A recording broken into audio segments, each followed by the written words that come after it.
오늘은 역대상 12장의 말씀을 묵상합니다. 역대상 12장 1절로부터 22절의 말씀을 살펴보면 베냐민, 갓, 유다, 므낫세 이 네 개 지파에서 다윗을 도우기 위해 자발적으로 모인 자들을 언급하고 있습니다. 그리고 23절 이하에서는 다윗을 왕으로 삼기 위해 이스라엘 모든 지파에서 몰려든 군대의 규모가 기록되어 있습니다. 먼저 역대기 기자는 다윗이 시글락에 있을 때 다윗을 도와준 용사들을 소개하고 있습니다. 다윗이 기스의 아들 사울로 말미암아 시글락에 숨어 있을 때 그에게 와서 도운 용사 중에 든 자가 있었으니 라고 1절에 말씀합니다. 사울에게 쫓겨다니던 시절 이스라엘 땅에서는 더 이상 숨을 곳이 없어 하는 수 없이 다윗은 이방인의 땅인 블레셋으로 건너갑니다. 거기서 다윗은 블레셋 왕 아기스의 신임을 얻어 시글락에 정착하게 됐는데 이러한 상황에서 역대기 기자는 다윗을 도와 용사가 된 사람들이 다름 아닌 베냐민 지파의 사람들이었음을 밝히고 있습니다. 그들은 활을 가지며 좌우 손을 돌려 물매도 던지며 화살도 쏘는 자여 베냐민 지파 사울의 동족인데 그 이름은 이러하니라 2절에 말씀합니다.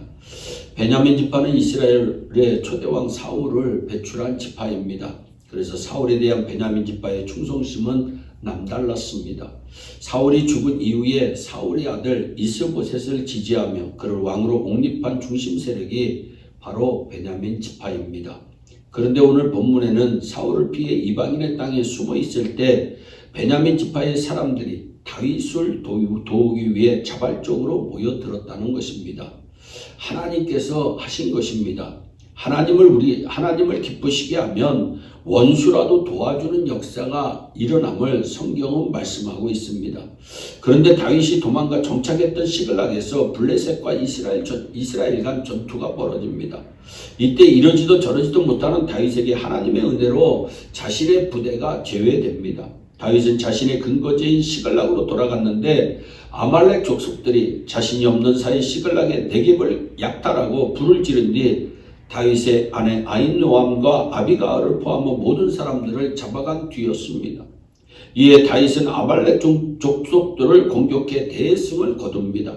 아말렉 족들은 거의 전멸당했고 다윗은 아말렉 족에게 빼앗긴 두 아내와 모든 사람들, 전리품 등 잃어버린 것 하나 없이 모두 되찾습니다. 시글락은 하나님의 은혜가 풍성한 곳이었습니다. 도망간 곳이었는데 하나님의 은혜로 다윗의 이름을 떨칠 수 있는 곳으로 하나님께서 복 주셨습니다. 내가 어디에 있느냐가 중요한 것보다 내가 누구에게 속해 있느냐, 하나님께서 나와 함께 하고 계시냐가 더 중요한 것입니다. 본문은 다윗 왕국이 세워질 때 다윗의 측근에서 아름답게 쓰임받은 베냐민, 갓, 유다, 므낫세 이 네 지파의 용사들에 대해서 기록합니다. 이 사람들은 다윗이 어렸을 때 다윗을 도왔던 용사들입니다. 이 용사들을 통해 우리도 십자가의 군병으로 기적을 창출하는 하나님의 사람으로 쓰임받는 원리가 무엇인지를 살펴보며 은혜 받도록 하겠습니다. 먼저 8절 상반절에 나오는 분명한 소속감이 필요합니다. 하나님께서는 소속감이 분명한 사람을 사용하십니다. 이것도 아니고 저것도 아니면 안 됩니다. 예를 들어 다윗에게 돌아온 갓 사람들은 이전에 사울을 섬겼지만 사무엘 선지자가 이새의 아들 다윗에게 기름을 부었다는 소식을 들었고 이들은 하나님의 뜻을 분별하고 다윗을 주군으로 섬기기로 작정합니다. 우리는 누구를 주군으로 섬기냐에 따라 우리 자신의 신분이 달라짐을 늘 기억해야 합니다. 또한 자기 분야에 있어서 탁월했다는 겁니다. 다윗을 도와준 사람들은 다 용사여 전쟁의 경험이 많고 방패와 창을 사용하는 데 익숙한 탁월한 용사들이었습니다. 탁월한 성도가 되기 위해서는 영적인 전투를 위해서는 말씀과 기도에 익숙해야 합니다.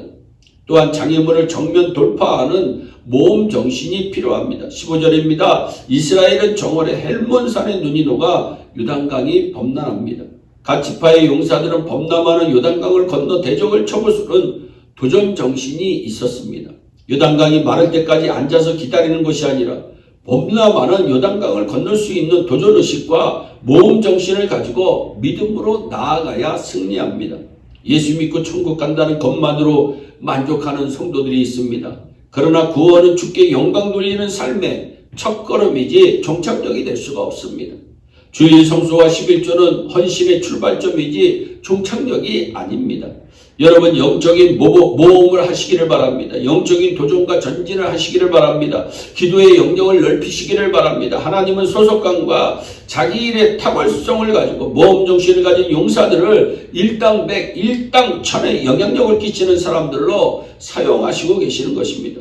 사랑하는 여러분, 믿음의 소속감과 맡은 일의 열정과 탁월함, 그리고 영적인 모험심을 가지고 일당백, 일당천의 용사로 쓰임받는 저와 여러분이 되기를 주 예수 그리스도의 이름으로 축원합니다.